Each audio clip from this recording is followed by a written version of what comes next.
Is Dominik Mysterio turning babyface, or are the heels just turning more heels on other heels?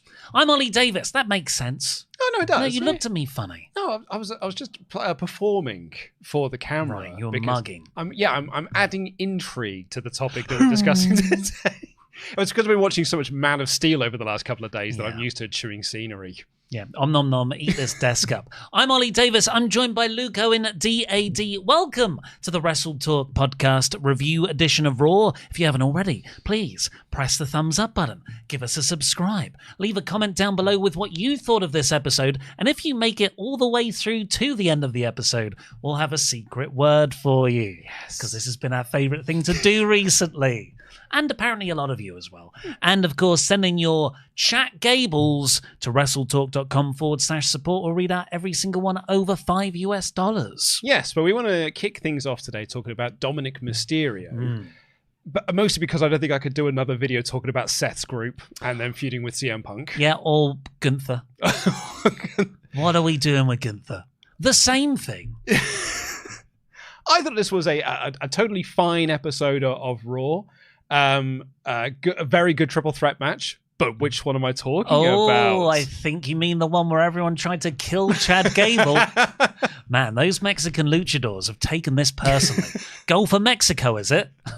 I'm gonna bust your head open and break your neck. But I thought this was a good episode of Raw. But the thing that I can't say intrigued me the most, because I'm so done with Judgment Day drama and I cannot watch more backstage segments of these goofball morons arguing with each other. But this is something that I have been pushing for since WrestleMania. This babyface turn of Dominik Mysterio. The crowd want this to happen. I don't agree with you. I don't think they want Dominik Mysterio to turn babyface. But we want to cheer Dominik Mysterio. Yeah. So turning babyface is sort of like a catch-all term, because I don't think they should change anything about his presentation. He should still just want chicken nuggets. He still should just fall in love with the next woman who says a nice thing about him. But we should just be allowed to cheer him rather than being... Well, I was disappointed with the presentation after WrestleMania, which is it's tough being champion. I've got to wrestle now. It's like, no. I want to like you now. Not like him in a sense of, but I want to cheer him. Yeah, so this was not the main narrative thread throughout the night. The main narrative thread was Seth Rollins and his faction opening the show and then having the triple threat qualifier for Money in the Bank at the end. But the other B plot, I guess you'd call it, is the Judgment Day drama. First off, we've got a backstage segment in the clubhouse where Liv Morgan makes her return and walks right into Roxanne Perez, the new potential member suggested by Finn last week, giving Dom a shoulder rub. Yes, so she gave him more chicken nuggets, which last week people thought was going to turn Dominik off Roxanne, because he likes chicken tenders, not chicken nuggets. Yeah. But he seemed to enjoy these nuggets. And then he got a little shoulder rub because he's been carrying this title around for him. And then Liv walks in, says, "Konnichiwa." I think she said "Konnichiwa, bitches," which is funnier. Carlito's probably like, I gotta learn Chinese. And yeah, so she... What's that singles push for that guy? Yeah. God, he was quiet for a few weeks, wasn't he? Strangely quiet for someone who was previously so chatty. But then she was like, "Oh, what's going on here then?" And she then said, "Don't worry, Raquel's filled me in on everything." While Finn Balor's just sat there, beaming smile across his face. He's got one of the most incredible, all-encompassing smiles. And he did it all throughout the show whenever something was going wrong for Liv or Dom. Yeah. I don't know how that furthers his subtle cause here. Like, shouldn't he be like, this is terrible? But then when everyone's walked away, then he gives the smirk. Mm-hmm. Yes, yeah. He's clearly smart. He's clearly enjoying the downfall of the Judgment Day. Yeah. In front of the Judgment Day. Yes, it was unsubtle from... It was about as subtle as a WWE storyline. I think they all know that they hate each other, though. Maybe not Carlito, JD, but Liv and Finn both know each other hates the other. And Raquel is very, she knows what's up. Yeah. Because they even said on commentary, which I actually felt a little bit bad for Raquel, because during commentary for Liv's match that she had, they started calling Raquel a snitch. I know. And I'm like, she wasn't a snitch. She just let her friends know, her tag team partner know what's been happening for the months she's been away. She's not a snitch. And that was Michael Cole saying that stuff. So I don't know who WWE sees as the babyface here. Sorry, I'm going to shout out this person. Grin Balor. Grin Balor, well done. It's better than Pin Balor, but we got him here as well. And we have him a lot. Now, breaking news. On Sunday, had some chicken tendies for the first time. Did you now? They're long chicken nuggets, I guess. That's okay. I don't get what's so special and why we got it wrong last week when we called the nuggets tendies. They're a different shape? Yeah. Is that it? Well, that is the extent of American cuisine. Or what shape would you like the food It is in? the same food, but we've got it in a different shape now. Therefore, it's a whole different thing. I think you've also just described Mexican cuisine as I understand it. Whoa, Do you want it in a wrap? Do you want it in a sandwich? Absolutely. Do you want it now. on a tortilla? That is delicious cuisine. Oh, yeah. I'm saying it's delicious. I'm saying it's the whole thing in different folds. The same thing in different folds. Yeah, I was at Wembley. Why were you at Wembley? I was watching the playoff final, wasn't I? Like a bloody bloke. Were you now? Yeah, watch the football. Watch the mighty Red Army of Charlton get promoted again. Anything else you want to add about your football laddishness? Someone called me gay. I was like, wow, is that what it's like at football games? I didn't know people still made that joke. Why did they... I said I was getting married. It was someone... and so they called you gay? What, you're gay? They went, what, to a man? I was like, no. But that's blokey banter, isn't it, apparently? It's football That's banter. football banter. From 25 years ago. Well, we're talking about at least 15 years ago. Yes. Anyway. But Sheldon won. So yeah, great. But yes, chicken nuggets. Carlito closed the segment by saying, you got to stop trying to eat her nuggets, bro. Which, it's one of those things, to quote Blades of Glory. No one knows what it means, but it's provocative. Later on, we had Liv Morgan. This really made me laugh. Liv Morgan and Raquel are walking to Adam Pearce's office to get a Money in the Bank qualifying match. They see Io Sky and Kairi Sane next to each other, and she was like, what is this, a damage control reunion? Which is so harsh because Dakota Kai had just been released. Yeah. I'm happy to see Liv Morgan back. I think she has been a presence that has been missing from the Judgment Day for the last few weeks that she's not been here. And then she did a promo, and I was like, oh, maybe I haven't missed you as much as I thought, because I don't like her Mean Girls routine. Just because I don't think it is the best performance that Liv Morgan gives. And also, I think this made Io Sky look absolutely rubbish. Because she's like, what is this? Some sort of damage control reunion. You're all rubbish. And they're like, no, we're not rubbish. Like, you're the world champion. You're absolutely not rubbish. Stand up for yourself. Yeah. But instead it was Kairi Sane was like, yeah, let's have a match instead. And that was then made official. We got Liv Morgan versus Kairi Sane.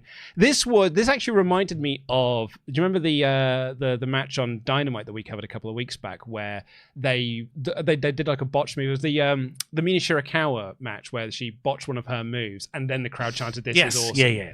Similar here, because this was quite sloppy in places. Yeah, very messy. But it was a crowd that wanted it to work, so they very much forgave a lot of the mistakes.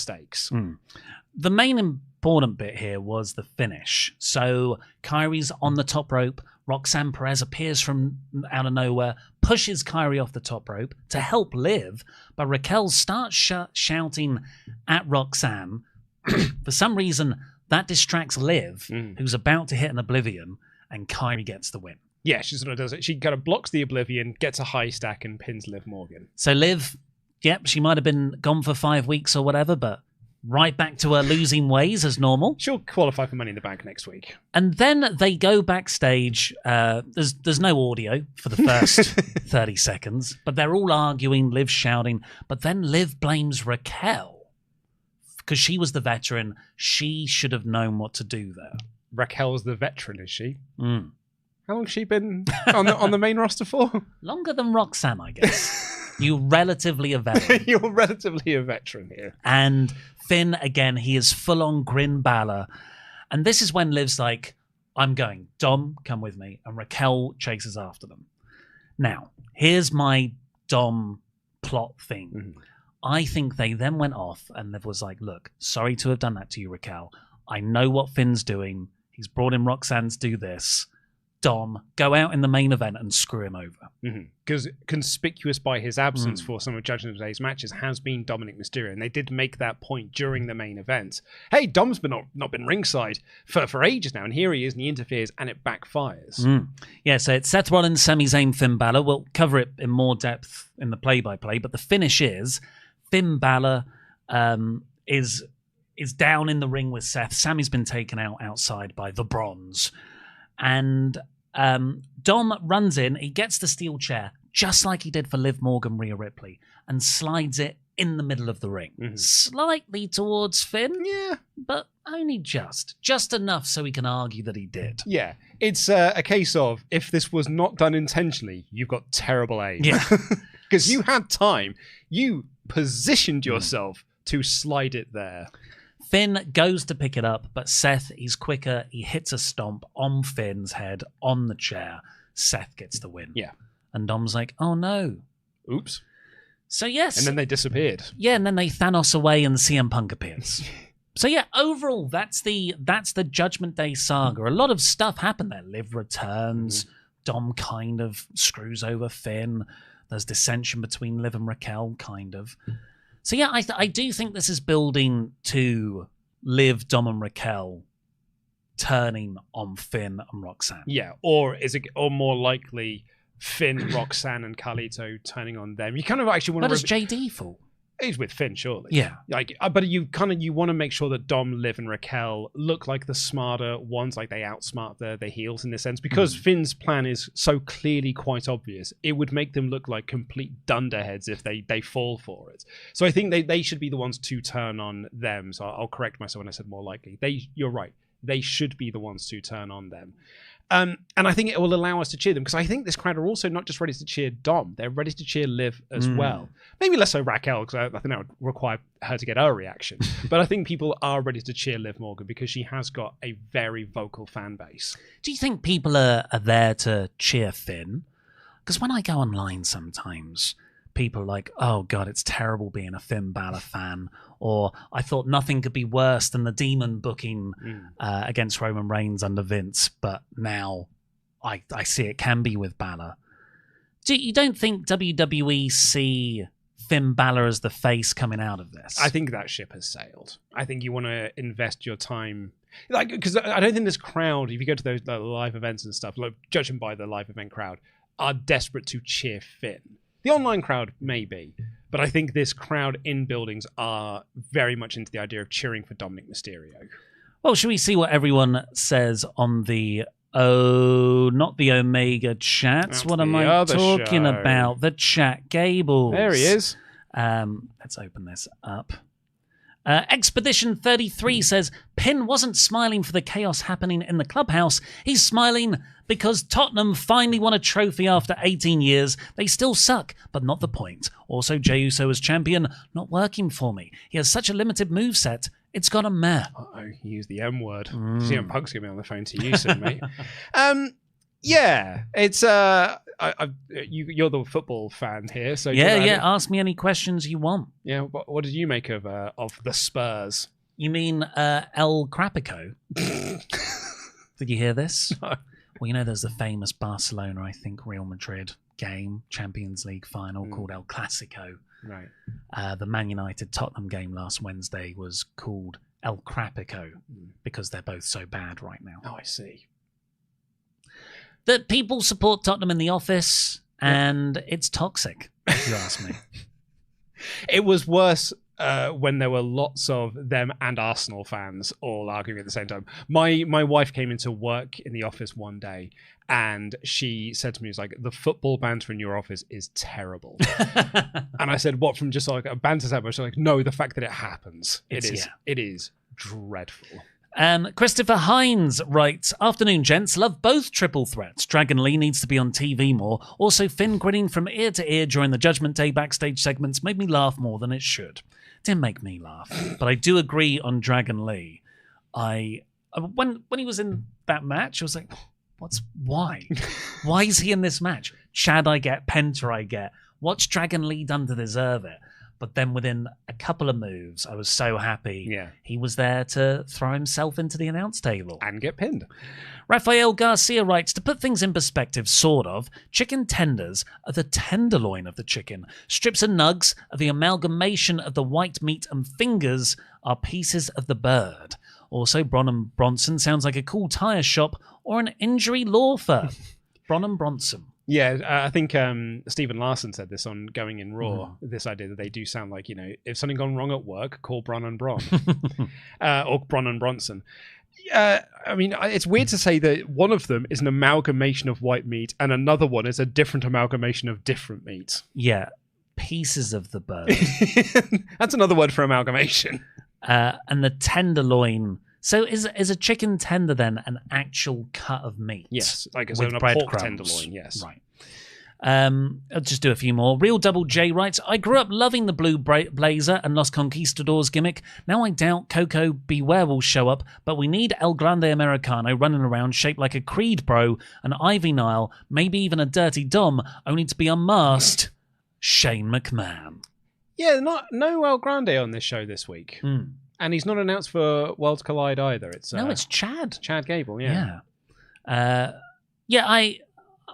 You want the whole of America Made to be dressed up like fake luchadors. Yeah. It could be fun. Well, the funny thing of the Blue Blazer and Los Conquistadors was you knew it was Edge and Christian. You knew that it was Owen Hart. Like, that's where the comedy of it comes. And, like, there is a lot of comedy of, we know that this is Chad Gable. But there is more to mine from that if you want to go with Real Double J's idea that Brutus Creed is. Just so you know, like, hey, look, we are separate people. I'm standing right next to him. But it's quite clearly this Brutus Creed that stood next to him. I'll just do one more for now. Spence on the air. Thank you very much for your generous chat. Hi, Luke and Ollie. Hope you're both having a good day. I'm so very excited to see where the Seth storyline goes with the addition of a second Bron. They look like an absolute unit. Popped huge when he returned at Saturday night's main event. Thanks for all the work you do, Jam That Jam. Fun edition of Saturday night's main event. The last couple, what was it, just the January one? There was the December one, which I feel like wasn't a huge newsworthy show. January one definitely wasn't. Was there another one before last weekend's? Was there one in between that and Mania? I don't think so. I feel like it was a barren schedule between those. It's because they had so many shows coming up. They were like, let's give ourselves some time off before WrestleMania. I watched Saturday night's main event on Sunday after the football. Well, I had a couple of cans, hadn't I? Thought I'd enjoy the wrestling as well. I thought you meant while you were watching the wrestling, so you just sat on your sofa in your pants. Couple of cans. With a couple of cans. By myself, waiting for my partner to get home so we could have a bath. I'm a bloody lad, am I? Bubble bath? Yeah, of course, always. Yeah. But it has to be the right kind because of sensitive skin. Oh, man. Bloody lad, am I? With the baths. Not a gay one either. Saturday night's main event was really good, I thought. I had a really enjoyed all fun of time. it. Yeah. And my favourite thing was Jesse the Body Ventura. Hating cage rule. Hating WWE's cage. What's the point of this? It's like, dude, they explained it a lot at the start. Yeah. And he was just burying the thing. Like, he was basically talking over the ring introductions while they're explaining the rules because he's like, this is not how cage matches work. Yeah. Damian Priest has just definitively beaten Drew McIntyre. And he's like, Damian's doing all the poses, like, mugging to the camera. This is the bit when the commentators go, wow, what a dominating performance. And Jesse is just non-stop. This coward. He's not won it. I mean, in fairness to the Body, he's not wrong. I hate escape the cage rules at the best of times. But walking out of the cage door is so lame. It is a dreadfully lame way to end a match. It's so anticlimactic. Yeah. Well, let's get on with the rest of the play-by-play. Please send in your remaining chats to WrestleTalk.com/support. Do you mind if I just do a little quick plug? Oh, yeah, go for it. I've got a 20% offer on my Cameo at the moment. Oh. So if you search on Cameo, LukeOWT, I've got 20% off. Use the promo code BreakStuff20. You chose your own. I got to choose my own one, yeah. What do you say on the cameos? I'll do birthdays, shout outs. I'll do pep talks. Some people ask for advice. I'll do Mother's Day. If you really want to confuse your mother, get her something for your birthday, or just a Sunday. I'll do Father's Day's coming up here in the UK. Just any Sunday. Just any Sunday. It's a special Sunday when YouTube's Luke Owen gives a shout out. Are you going to book one now? No, I was prepping some suggested faction names. Oh, yeah, Sorry good to idea. put you off. No, it's fine. Only because my brother once booked me on Cameo to do a Father's Day message, but he was so subtle in it that I did not pick up that it was from my brother for my own dad. So you just did it sincerely? I just did it sincerely, and then he messaged me being like, yeah, that didn't work out as I'd planned. Can I give you the name, my favorite name I've heard so far for Seth's group? Yes. I'm going to give the credit to Sean Ross Sapp for this one, but the Seth Riders. The Seth Riders, like the Death Riders. Yeah. That's good. Of course, we've heard the Visionaries a fair amount as well. Mm-hmm. We had someone suggest that where I can't find them. KB Monkey Tree said the Vision, but which is kind of, I think you need a plural in there though. Yeah, they could be the Vision, I guess. Yeah. If it's the Vision, unlike the Marvel Comics character Vision. The Proc Nova said the Spear, like the shield. Oh, I see. Amka's bronze finisher is. Oh yeah, I didn't pick up on that one. That's good, but I think you want to get away from the shield comparisons. I like this one from Akosiet1221, B&B Security. That's good.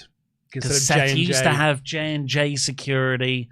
And yeah, I think I have one more. The Bronze Seth Breaker.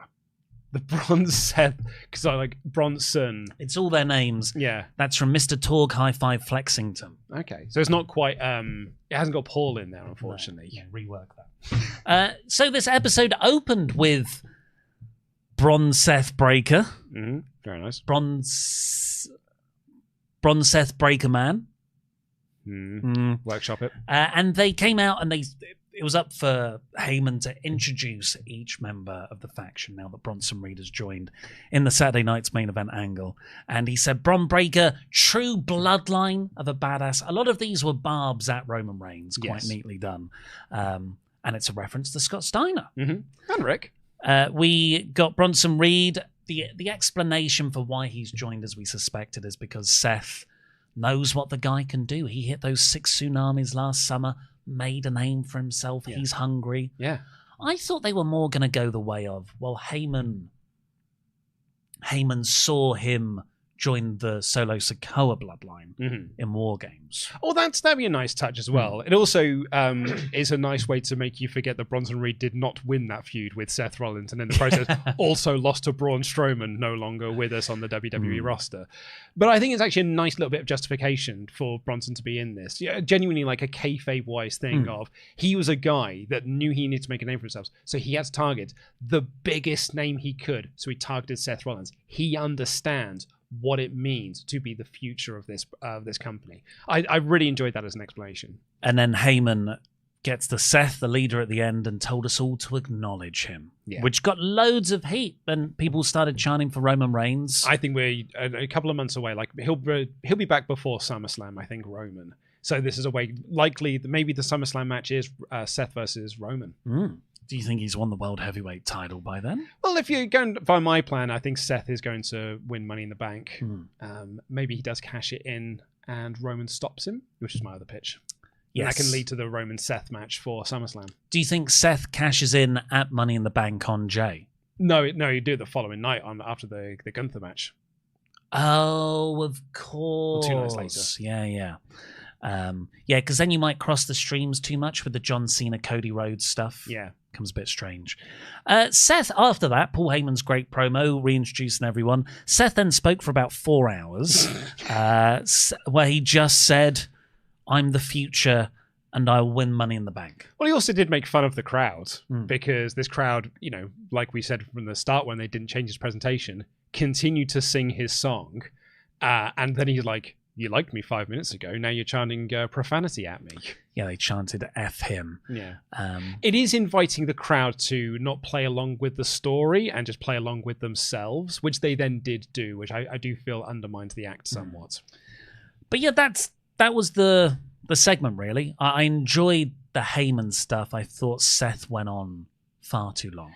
Here's my thing with these opening promo segments, or promo segments of this ilk, is it was 20 minutes and it didn't accomplish 20 minutes worth of TV time. Like, 20 minutes is an episode of Friends. And think what happens, or actually, it's twice the length of a WrestleTalk news episode. Think of what we accomplish in a WrestleTalk news video. It's amazing. We sometimes might cover 3 news stories. So if you do that, that's 6 news stories you might get there.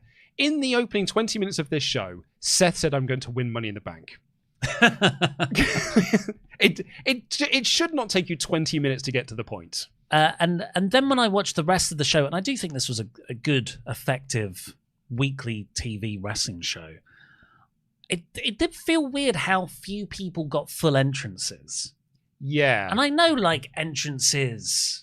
I do like the entrances. I know I mock WWE for maybe being too much about the entrances, but I would much rather have a couple of full entrances, particularly for Rusev, as we'll get onto, rather than Seth saying the same thing for 10 minutes. So I think this is WWE's response to the criticism they were getting, where it was entrances and then you would cut to a commercial break, and then which means you weren't really getting any wrestling on the show. So now they're trying to address that balance, and by doing that, people are complaining that we're not getting the entrances on the show. We're now almost getting too much of the wrestling being shown. We're never happy. Never happy. But I was very happy in the first match, which was the Money in the Bank qualifier. The first one for Raw, which had Penta, Chad Gable, and Dragon Lee. You said earlier that you really enjoyed one of the qualifying matches. It was this one. I'm guessing it's this one. Yeah, this one was great. So the main event was Seth, Sami, Finn. I was like, wow, those are 3 top-level names for a qualifier. Have they got anyone for the other qualifiers? Turns out, no. They have Penta and Chad Gable, who, we love, but they are in the mid-card compared to those bigger stars. And then Dragon Lee in there as well. But they all worked so stiffly against each other at a breakneck speed. Penta, like you made the joke earlier that it felt like these luchadors are taking this storyline a bit too seriously, but like Penta drove Gable's face into the earth during with one of those pile drivers that he did. And then Vikingo, who was at ringside, kicked Gable in the head so hard it busted him open. Yeah, it had a gusher at the end, and there's a backstage segment that I think's cut out the Netflix version when AJ Styles attacked Chad. Oh, really? Yeah, I know. I just saw this on social media or whatever. I thought this seems pretty important to include on the actual show. What happened? I was thinking about this. What happened to AJ and Karrion Kross? What happened to AJ and Dominik? AJ and Braun? AJ going for the Intercontinental title as well, actually, while I think on. AJ loves challenging for the IC title and not following up. He had a VO to do. Yeah. On the TNA community. Do you think he's learning from Randy Orton, where he's like, I don't want to start a feud where I might have to take a pinfall loss. But this was such a good match that even though it was pretty violent at times in an uncontrolled way, that Chad. So Penta had Dragon Lee up for, I can't even remember what, a gory special, and Chad was going to go in for like an angel's wings or a pile driver, and Chad was just dropped with his head going backwards, fully on the front of his head. Right on his face. Yeah. Like Michael Cole said, I'm amazed he hasn't broken his nose, because it was in the floor. And his neck. Yeah. I'm really impressed with Chad every week. He puts on such a good show. He's in great shape. He can wrestle so well. The promo, his promos are always really fun in that Kurt Angle goofy way, but he also comes across as serious. I don't know why here more than other weeks, but I really felt that do something with him, please. vibe. Thank you. Thank you. Come join the club. I mean, I've actually just left that club recently because you wore me down from it so much. But maybe I'll consider re-upping my membership for it. I mean, he's getting a shot at Vikingo at Worlds Collide. I actually did check because the Sean Ross Sapp on his Fightful post show got an email partway through that said that so later on they announced that Vikingo and Chad Gable are having a match at Worlds Collide for the AAA Mega Championship. That is interesting because Vikingo nor Chad Gable are the AAA Mega Champion right now, but Vikingo is facing Alberto El Patron for the Mega Championship this weekend or this Saturday. This Saturday, yeah. So they're basically giving away. It's not going to be Del Rio as champion. It's going to be Vikingo going into Worlds Collide as WWE Takeover. But he got an email that said it was a geo-blocked thing. So only in North America was it advertised as a AAA Mega Championship match. Everywhere else, that bit was taken off. And I checked, the UK broadcast doesn't have it either. So weird. Yeah. So it's only in America and Canada where you got announced as a title match. So Chad actually took the fall here, didn't he? Because he was pushed off the top. Because it was a Destroyer to Dragon Lee and then a Penta Driver to Gable for the win. Yeah. I made a joke about Dragon Lee taking the pin earlier, but it was Gable. Then we got the Judgment Day stuff. Then we come back from a graphic that tells us this is the 32nd episode, broadcast live from Tampa, Florida of Raw, and Rusev and Tozawa are already in the ring. Yeah. And I know, look, it's Akira Tozawa. He doesn't need a full entrance. But I feel like Rusev, they've been giving him these video packages every week where it has made me excited for Rusev. That sort of Horn of God warning entrance for him to come and destroy Akira. Yeah, this I felt did very little for Rusev. Because it's ultimately a squash match. He hits 2 moves and makes Akira tap. Which it should be. Yeah, which it should be.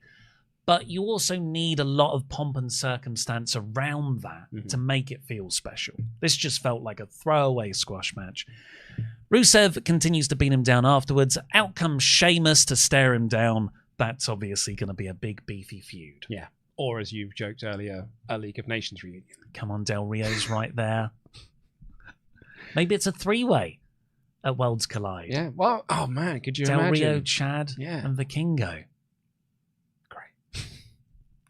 The Burt person and Tom are backstage. I've written Kathy interviews some lads who have a podcast. Yeah, well, it's Burt, but not us. Kreishner, who's been on it before, and Tom Segura.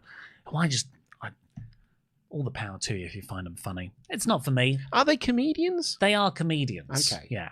And Tom Segura's got a new Netflix show, which is all based around the darkest, presumably funny, intentional sketches he can come up with. I watched one of them and I was like, I don't, it's not for me. Okay.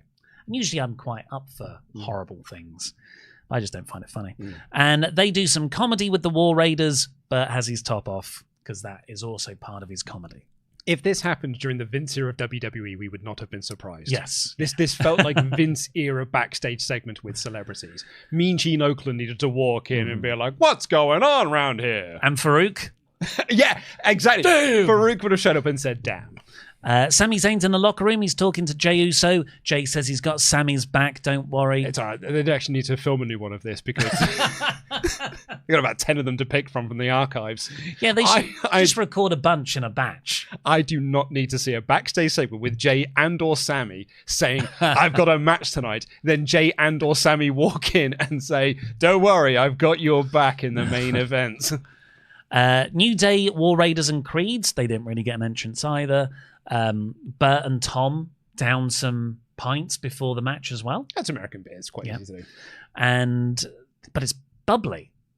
Yeah. Give you the hickey ups. The story here was that the New Day and the Creeds are working together, and then Xavier Woods turns on one of the Creeds, grabs the tights, and retains. Yeah. I've got nothing to add. This tag division needs a something. And I think the something is the Bronze. Yeah. Bronson Reed, Bron Breakker, come in, destroy the New Day, destroy the War Raiders, take on the Creeds. I don't then know who they go up against. Probably, stars that are put together as Franken teams. Maybe. Like a Sami and a Jey. Do you remember when New Catch Republic returned? Oh, yeah. We were at that show. We were at that show. That's what set up the New Day tag title match. Yeah. I remember that over the weekend. I just went, oh, yeah, New Catch Republic. Well, to talk about something that we also saw in that London show back in March, Jey Uso yeeted, Gunther interrupted. They're having a match. I said out loud, Jey Uso was a shite promo. I don't know what happened with Jey here. Mm-hmm. I don't know whether he forgot his lines. I don't know whether he just got distracted by something, but it felt like he just lost his train of thought and was just... You know when we reviewed that episode, the Raw debut for the Nexus, where Bret Hart was just staring at Teddy Long, waiting for him to say the next thing. I felt like Jason was just like wandering up and down and being like, yeah, well... yeah, and well, I'm doing it for these fans, which is, you know, a very good way to kind of make that. And then I'm going to make it tap out again. 4 letters, 1 word. Yeet, and off he went. Like, you're a crap at this, lad. And it's been this way for a while. Yeah, because he had the IC title win promo, and I think at the time I was like, I don't know, I thought it was a bit rubbish. And everyone was like, it's beautiful. He was overwhelmed with the emotion. And then, but it's just been like quite a constant thing. He either seems out of breath from the eating. Mm-hmm. He doesn't know what his lines are. He was great as a promo as part of the Usos. Yeah. And they would do their sort of sharing lines, going back and forth. He's fantastic in all those Bloodline segments because he's got people to play off against. Yeah. But these in-ring solo promos... I mean, to be honest, it's also, what's he got to work with? Yeah. It's a Gunther rematch. Well, there's that. But also, in this promo, didn't he say, like, oh, I don't want people doing the yeet thing while I'm trying to talk about this serious matter? Mm. And then he did a patter to allow people to do the yeet thing. Well, Gunther's line was, congratulations for defeating Logan. You've held the title longer than I thought you would already. You're a great human being, Jey. You're there for your friends, but those are bad qualities for a champion. I love that line. That was good. And then Jey went, yeet. Bit over it as well. Yeah. The person earlier who chatted in saying Jay's not got a good moveset. I don't think that's the problem. Mm. I really don't think that's the problem. It's just, and a lot of things I don't think is Jay's fault. If you see these sorts of segments that Jey has, like these promo segments that he consistently has, have someone work with him. Maybe what he needs is more scripted wording. Not every wrestler can go out there and just cut a promo. Maybe he does need someone to sit down with him, script something out, run it through it with him. Like, actors need this. Or book him in more matches. You want him to come out live because people like doing the yeet entrance, but have it for a match and not an in-ring promo. Yeah. After that, we got a clip of Cody's new podcast. What do you want to talk about? Yeah. No, seriously, this is a serious matter. It's a Dave Meltzer reference. What was that for? It was after the Vince McMahon thing. Vince McMahon lawsuit. Then Dave over the shoulder, what do you want to talk about? But no, this is a serious matter. There's multiple counts of sexual misconduct. Dear. But he's interviewing Brandy in his bus. Yeah. No hint of irony or self-awareness. Yeah. I've heard the story about how he came back to WWE. I'll watch it. Mm-hmm. I mean, do I want to be the guy who's like, so everyone's got a podcast now? Very shortly after we relaunched one of our own podcasts to rapturous positive applause. But we've also had this podcast for nearly 8 years. Yeah. So it's not like we've just decided to do a podcast. We're not just two white guys that decided to do a podcast. I've been podcasting since 2008. I will say, though, if we're comparing our podcast and Cody's podcast, but he doesn't get any flack for not talking about AEW.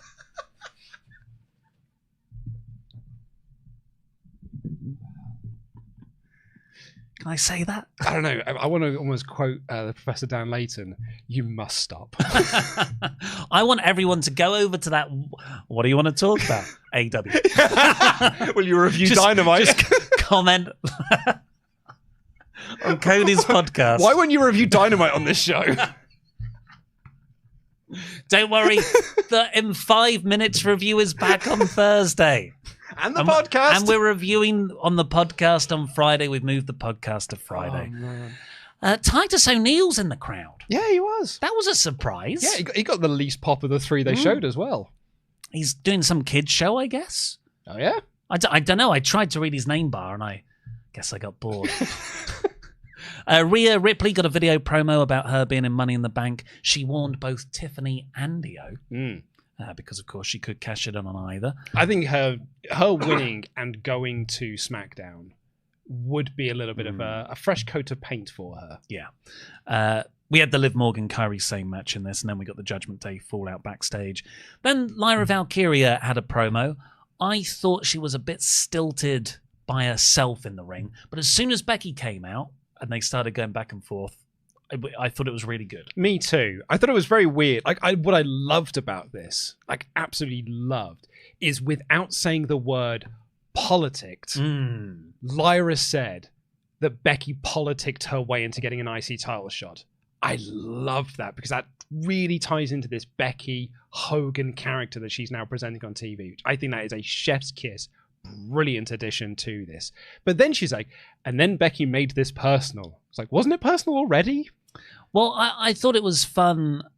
Didn't Becky call her out for that? No, first Lyra said that it's personal. Then Becky came out and said, you're the one who wanted to make this personal.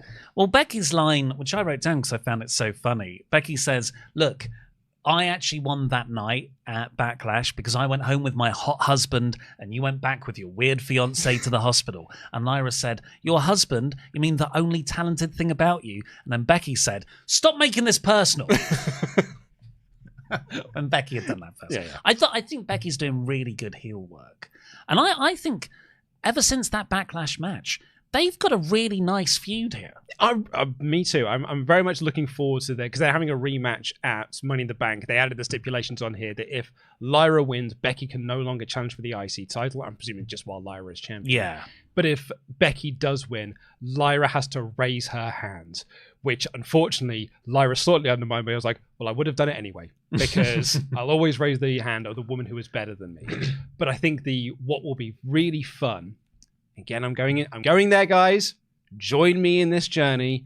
Bayley returns, helps Becky win. So Becky wins via cheating. And then Lyra has to raise Becky's hand while Bayley is also raised like this new two-woman power trip. And Lyra has to raise her hand as well. That's a confusing visual, though. It makes it look like Lyra's in the group. But she'll be sad about it. And she, it's per the stipulation. I don't think that's a good idea. What? I think it's a great idea. I think for the recap packages, the open Raw, it's gonna be really visually confusing. All you got to do is just put a little music sting over in on Lyra's black and white fade, so that you visually know that this was something she did not want to do. My last note on this is that if given the choice, I take LJ over Seth any day. Oh, okay. The wrestler, Lyra's fiance. Yeah. Then we're backstage, and Karrion Kross interrupts Sami Zayn walking backstage, and they sort of have a run-in, and Karrion's like, "You should have taken the SmackDown deal. You could be challenging for the world title." And Sami says, "I'll deal with you later." And then Karrion Kross and Scarlett Bordeaux just hang out with their ladders. Well, it's mainly the bank season, isn't it? Yeah. Everyone gets a ladder backstage? You just put ladders in rooms to remind people this is what you're currently working towards is a ladder match at the next pay-per-view. Can't we have some chairs? Nope. It's ladders. It's ladder season, method acting. Yeah. Two notes on this. Number one, I don't think Karrion Kross is ever going to get that push that the internet wants. Nope. Number two, I always love it when people are playing mind games and they tell you that they're playing mind games by putting on the T-shirt that they're a puppet master. Like it's what Edge used to do when he was doing the Judgment Day stuff. Literally telling people, "I'm playing mind games with you." Yeah.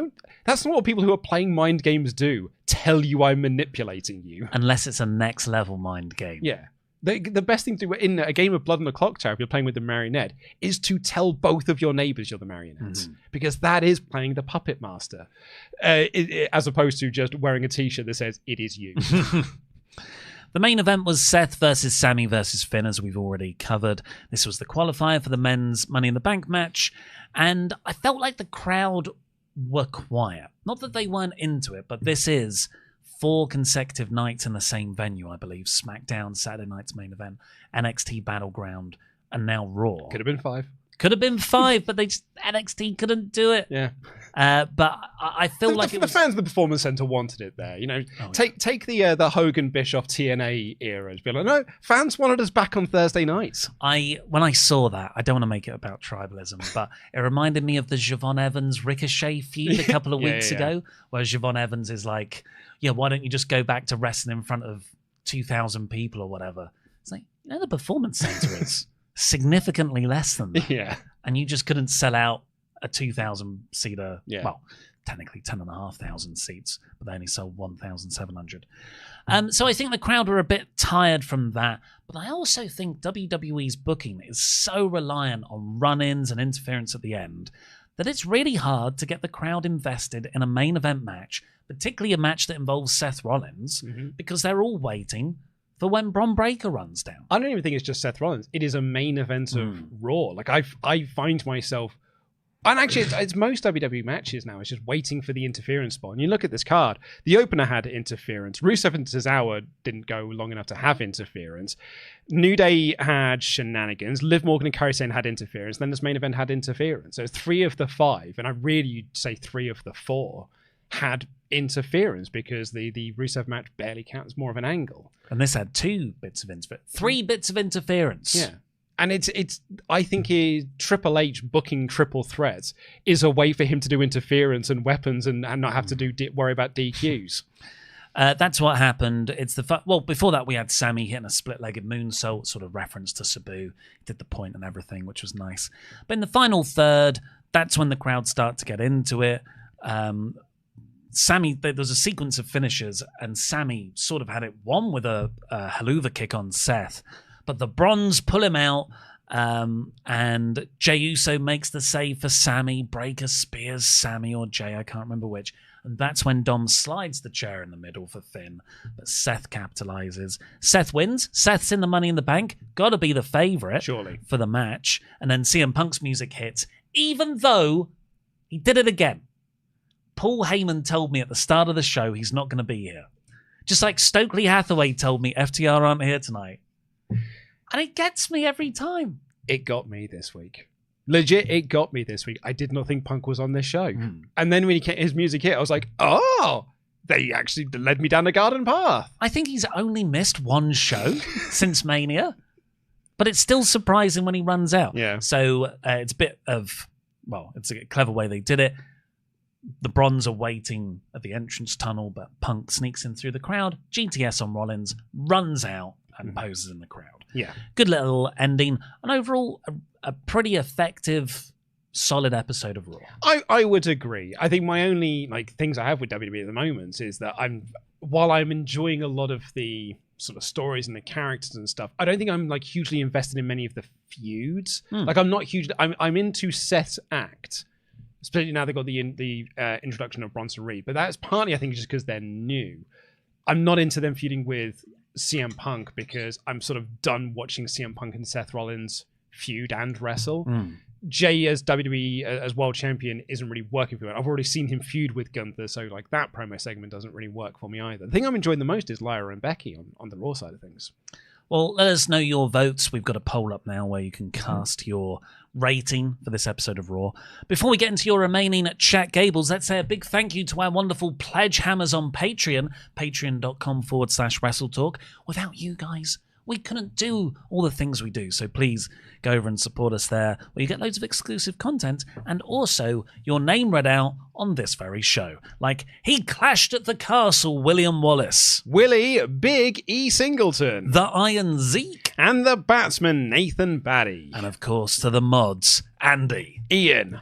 James. John KV. Owen. Actually his name. Not just I didn't just put my surname down there. And of course, because she'll never add her name to this list, but she should get so much recognition, Mod Mother Jenna. Please give everyone her flowers in the chat. You said your name's Luke Owens. That's not your name. That's not your name. That's not your name. Let's see that they're back with a new album. The Ting Tings? Yeah. And it doesn't sound like the Ting Tings. What's it sound like? It sounds like the Ting Ting. Well, it sounds like the singer of the Ting Tings, but it's trying to do more of like a Chapel Rowan Last Dinner Party style album instead. I've just seen the subject of our main discussion point on the chats. So this is a shout out to the mods, whoever's compiling these chats today. Of course, Dom turning babyface potentially to peg no more. He might still. Your babyface could get pegged. Becky Lynch could peg him. Yeah. Oh, that's a reference to a video we haven't brought out yet. Yeah, it's a reference to a video you and I recorded about 15 minutes before we went live. Oh, the time stream. But yes, please get in your last chats to WrestleTalk.com/support. Helen Acellphone writes, Finn and Raquel versus Liv and Dom at an upcoming PLE. Bonus points if they include Raquel and Carlito and make it a three-way with JD, a guest referee. Who's ready for even more squashing of the current tag teams on Raw when the Bronze get those belts? I don't know if it'll be Finn. It'll be Finn and Roxanne versus Liv and Dom rather than Finn and Raquel. Yeah, definitely. Yeah. Raquel's clearly in Team Liv. Yeah, I'm just correcting this Ultra Chat. Yeah. But I would imagine it will be Finn and Roxanne. I hope they do a draft. It's reported they'll do a draft. Nothing's been announced yet. So this tag division on Raw can get shaken up. Yeah. I think that's the best thing for it. Along with the Bronze. Aziz writes, Hello, gents. Do you guys feel that WWE dropped the ball with their two prominent factions? I feel like Jeff Cobb, should have joined Seth and Reed, should have joined Solo. Oh, Seth Rollins and Bronson Reed should have joined Solo? No. So Jeff Cobb should have joined Seth and Reed should have joined Solo. Reed is already established with Solo's group, and having JC debut with Seth would have been a big swerve. I don't mind that as an idea, actually. I think that's a really good pitch. They're all just big, thick guys, aren't they? But at least with Bronson Reed, they gave a good justification as to why he is part of Seth's faction. And with Bronson Reed, Jeff Cobb is, I think, 43. Yeah. Is he the future of the business? He's certainly a great now player, but Bron, they feel like they're building the future stars. Kazoo, 'twas a good Raw last night, especially that first match. All those guys worked like they had something to prove, especially Dragon Lee. But it's very apparent the perception of WWE is shifting a lot in 2025 as the post-show Reddit thread was very down. It's the post-Mania lull, I guess. And I do think they're putting on too many shows. I think it's going to burn through a lot of storylines. Sorry, I didn't mean to punch the mic there. I think, though, if you'd have been doing this many shows this time last year, you wouldn't have had this sort of malaise because people were so into WWE's product at that period of time. Now, when people are less into it and you're doing twice as many shows, that's what almost heightens this malaise that people have towards the company overall. Could that be Seth's name? The faction name? The Malaise. Aziz writes again, since Cody is getting involved with Cena this early, is he not taking the title off Cena? Also, other than Punk, there's a lack of top-level baby faces to go against Cena. I don't foresee him holding the title past SummerSlam. Who else would he face? It has to be Cody, right? This whole story starts with Cody. It needs to end with Cody. I felt the exact same thing that Aziz wrote there. Oh, Cody's back now. Well, he's got to take the title off Cena soon. Unless you do the match again at SummerSlam. Join me on this ride, folks. They do the match at SummerSlam. Cody has the chance to use the belt. By gosh, he's too virtuous and he still can't do it. Oh my God. Dick kick, title shot. Cena wins again. The adversity. To end another two-night WWE event with the same disappointing finish. You're going to have Travis Scott in there as well? No, I think the Rock's smart enough to know that people will like him if he shows up, and so he'll show up for this one. Real Double J chats again. This Raw made me realise what Karrion Kross's gimmick is. He's the guy in Happy Gilmore who yells jackass to put you off your game. If Sami is happy, does that make Punk Chubbs? Can you remember all the character names in Happy Gilmore? It's been a while since I've seen it. I mean, I know we've got the new one coming out soon with Maxwell Jacob Friedman in it, so I should really catch up on the original. Becky. Is she in as well? Yeah, I think Becky's in it, yeah. Seth is definitely Shooter McGavin, and we all know what he eats for breakfast. I can't remember. As I said, it's been a while. And I was more of a wedding singer man. If I'm looking at the Sandler oeuvre, I'm a Waterboy boy. Oh, really? Yeah, that was my first Sandler. No, I was a wedding singer and 51st Dates. Maybe I just like any movie that's Sandler and Barrymore, even when they just go to Africa. I think, no, you don't. I thought Blended was all right. This is back to Real Double J. I know I suggested 80s cartoon The Visionaries, which is not in Ollie's nostalgia. So for Ollie's sake, WWE licensed the name from Naughty's flash-in-the-pan avant-garde rock band The Futureheads. The crowd can do the to their Hounds of Love cover. I was not a Futureheads guy. Well, I was a big Futureheads guy. Oh, really? I actually was listening to that album, funny enough, last Wednesday while I walked to see the Thunderbolts film. No way. The Real Double J, you'll appreciate this. The Danger of the Water. What a tune. They do so many a cappella bits to their songs. And that is better than the original. Take that, Kate Nash. Oh, did I annoy enough people with what I just did? I don't know what you're suggesting here, though. You want that to be? Is that a serious suggestion? It's such an odd suggestion. It makes me think it's sincere.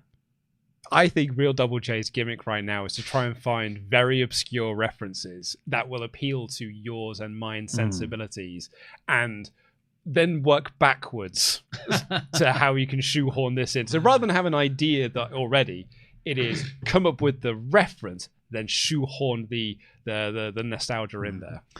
Carlos Arcos says, finally caught alive. So it's my first time chatting. Just wanted to say I'm a big fan. This is honestly how I keep up with WWE or wrestling in general. Keep up the good work. Hey, thank you very much, Carlos. Oh, and that was a very nice level of money as well. Thank you very much. I suggest go over to Patreon, Carlos, if you're not already, because you get even more of this. And finally, for now, Team Ghost Rider Inc. writes, are you guys going to be doing NXT and SmackDown reviews over on Patreon? Because it would be nice to see and have a brilliant reason to join WrestleTalk. It's not something we've discussed. The problem with SmackDown is that it takes place on Friday night, and me and Luke work Monday to Friday. So it's just, we're just not, if you wanted a SmackDown review, the earliest it could happen would be a Monday. Which is what we used to do. And then when we did do that, the feedback we got was, this is now too late. I want this on a Sunday. And we can't really, like, I've got family commitments to do over the weekend. We do have lives, as painful as that is to everyone. But, you know, the reason we can't do those on the YouTube channels is because no one watches them and they say it's late and they shout at us. But if patrons would be happy to get it on a Monday or Tuesday or a later date, could have done the same with Saturday night's main event. We reviewed that on a Tuesday or Wednesday when we get time. But when we've discussed that before, the feedback that we've had is that, like, well, you shouldn't lock that behind the paywall. Yes, yeah. So it's sort of a damned if we do, damned if we don't situation. But let us know. We're always looking for ideas. NXT, I think, would just be too difficult with our current weekly schedule. But yeah, let us know your thoughts. Well, thank you very much, everyone, for joining us. Let's see what that poll result is on the rating. Good idea. Whoa, man, this is one of our lower thumbs up we've had for a while. 53% thumbs up. Huh. And what's in the middle? 41 in the middle. Well, so it's still a very high overall. It's 94%. You keep saying this, but no, what that poll tells you is that 53 gave it thumbs up and 41 said it was okay. Yeah. So that you can't say that. 94%. That's 94% of people liked it. 94% didn't hate it. That is Hogan ways of reading numbers. But yeah, it's an interesting downward trend on the sort of patience, I guess, people have with WWE right now. But thank you very much for joining us. Go over and watch our Double or Nothing podcast review. That went up yesterday, and we'll be back on Friday this week with the other WrestleTalk podcast, where we will talk AEW Dynamite. But don't worry, there will be a WrestleTalk news on the Thursday with Luke reviewing AEW Dynamite in about 5 minutes. But for now, I've been Ollie Davis. This has been Luke and DAD. Jam that jam. Jam that jam.